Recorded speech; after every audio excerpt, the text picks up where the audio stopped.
ఆఫ్ఘనిస్తాన్పై పాకిస్తాన్ మళ్ళీ యుద్ధం మొదలుపెట్టింది. వాస్తవానికి పాకిస్తాన్ గురించి మాట్లాడుకున్నప్పుడు ఒక మాట చెప్పాలనిపిస్తుంది.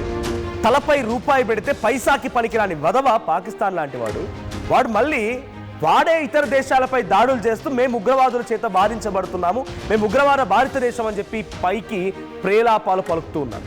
సో మళ్ళీ ఆఫ్ఘనిస్తాన్పై దాడి మొదలు పెట్టేసింది పాకిస్తాన్. అర్ధరాత్రి తాలిబాన్లపై బిగ్ అటాక్కి దిగింది.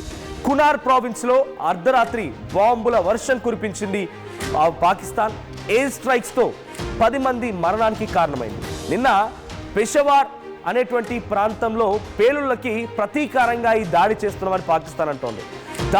ప్రతిదాడులకి తాలిబాన్లు ఇప్పటికే ఎప్పుడో స్కెచ్ రెడీ చేసి పెట్టుకున్నారు. మీరు ఒక్కసారి మాపై దాడి చేస్తే మేము 10 సార్లు దాడి చేస్తామని చెప్పి అటు తాలిబాన్లు కూడా సిద్ధంగా ఉన్నారు. ఏ క్షణమైనా పాకిస్తాన్ పైన తాలిబాన్లు చాలా భయంకరమైనటువంటి దాడికి దిగే అవకాశం కనబడుతోంది.